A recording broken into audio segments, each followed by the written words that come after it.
আসসালামু আলাইকুম। সবাই কেমন আছেন? আমিও ভালো আছি।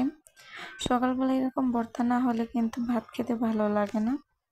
তাই আমি প্রতিদিন সকালে কিছু না কিছু ভর্তা বানিয়ে থাকি। আপনাদের মাঝে একটা ভর্তা শেয়ার করছি আজকে আমি, যা প্রতিদিনই প্রায়ই বানানো হয়। তা হলো কালো জিরা ভর্তা, যা তিতার জন্য আমরা খেতে পারি না।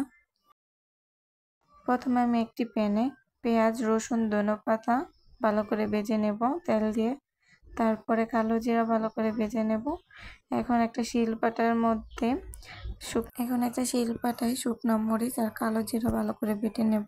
তারপরে ভেজে রাখা পেঁয়াজ আর রসুন এখন দিয়ে দেব কাঁচা পেঁয়াজ।